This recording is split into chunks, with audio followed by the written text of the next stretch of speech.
All right, we're going to talk about X-ray production and X-ray interactions. This is stuff that I normally go over in about 2 weeks worth of materials, and I'm going to put it down into a nutshell for you in about, I don't know how long this is going to take.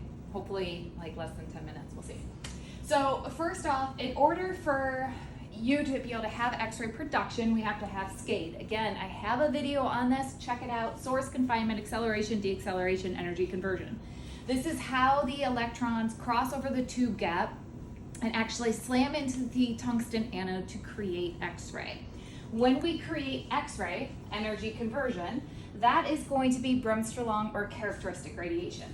So what I recommend, I tell all my students to make a cheat sheet. Again, I have a video on cheat sheet, so find that one. Trust me, it's a game changer. You're gonna love it. But I recommend drawing your Bremsterlung and characteristic radiation on top because these are the two that happen in the X-ray tube. Then I recommend drawing on the bottom the three that happen inside of the human body: photoelectric, Compton, and coherent scattering. So let's just dive into the two X-ray productions first, Bremsterlung and characteristic. Now, when you draw these out before you're taking your test, I recommend not only that you draw it, but you also have a couple bullet points. Because trust me, tests are meant to try to trick you. So the more stuff you can have in front of you on what I call a cheat sheet, you know, like you, as soon as they say start on your test, you write down a whole bunch of notes. This is the stuff I recommend you write out. Because when we look at test questions, if I wanted to ask a question about which of these interactions is non-ionizing, I literally have answers A, B, C, D. I could even do answers E, right? So think like a test maker, not a test taker. I have more than 4 options here that I can always use as a test answer. So for me to say which of these is non-ionizing, if I just look really quick, oh wait, this one's non-ionizing, it says it right there. So when you're in the middle of a test, you're going to have anxiety, so it really helps if you write as much as you can as just a reminder. So let's talk about Brems first. Brems is probably my favorite. I like it. Bremsterlung, if you remember, in German means breaking. So with Bremsterlung, that means it's just going to be, the electron is going to be breaking around the nucleus and leaving, okay? There is no ionization.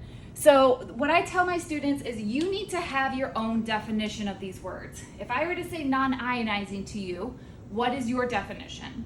I don't want you to tell me the textbook definition because when you try to memorize textbook definitions, it's over your head, okay? Ionizing to me, what I would say, Meg, not you, me, I would say that means that something came in and knocked an electron out. Whether it's adding an electron or knocking an electron out, both of those are ionizing. Usually in our step, we're going to be talking about knocking an electron out, but can also be adding one. So with Bremsterlung, we have an electron coming in at a certain energy level. I like to use easy numbers because I hate math. So I'm going to use an easy number of 100. So if I have an electron coming in at 100 keV, right, keVp, it's coming in at 100. If it comes in and it gets really close to the nucleus, it's going to lose a lot of energy. It's braking, right? Just like how if you're going up a mountain and you are braking too much, right, or coming down a mountain braking too much, it'll produce a lot of heat. Energy is not created nor destroyed, right? Law of conservation of energy. So therefore, as it's braking around the nucleus, heat is being produced, and in this case, the heat is going to be X-ray. So when I have 100 electron coming in, it's going to get really close to the nucleus. It's going to lose a lot of its energy. It's only going to leave with about 25 keV now, and that's going to create a 75 keVp, keV beam for our use in X-ray. Notice it has a very short wavelength, high frequency, which means it's going to have high energy. Now, let's just, again, using easy numbers. If I have 100 keV coming in and it doesn't get anywhere close to that positive nucleus, remember electrons are negative, nucleus is positive.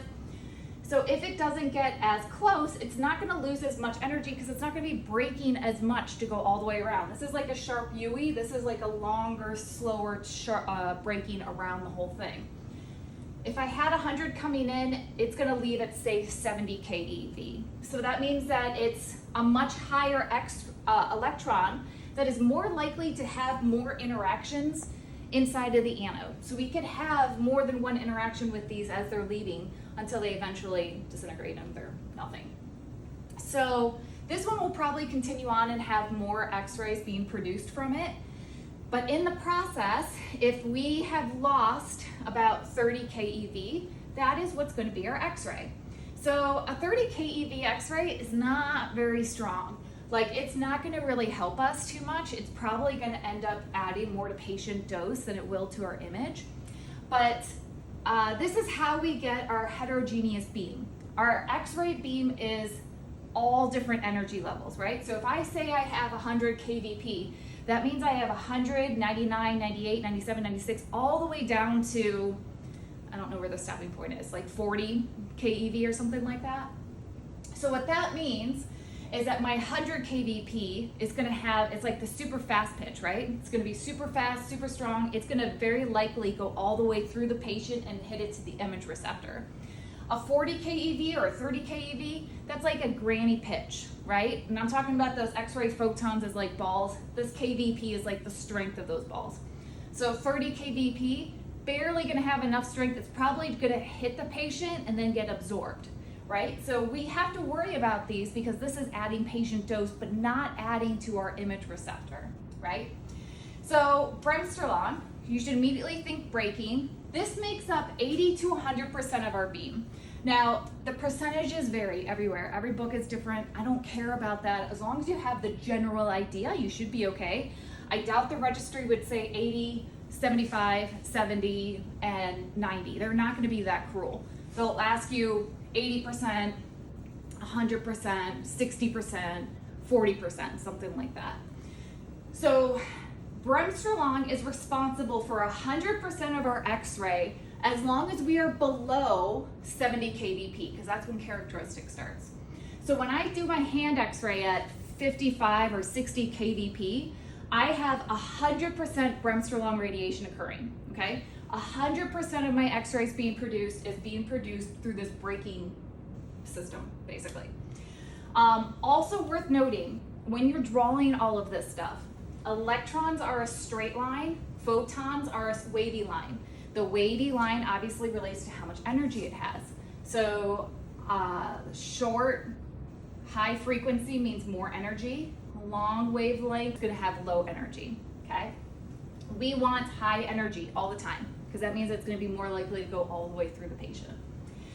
Now, when does it become 80%, right? And this is just a general collective thing. Obviously, there is a percentages. I don't get into that. I'm just like, as long as you tell me if I take an X-ray, it's below 70 kVp, it's 100%. And as soon as I get above 70 kVp, maybe it's 80%. We're just going to go with big general numbers.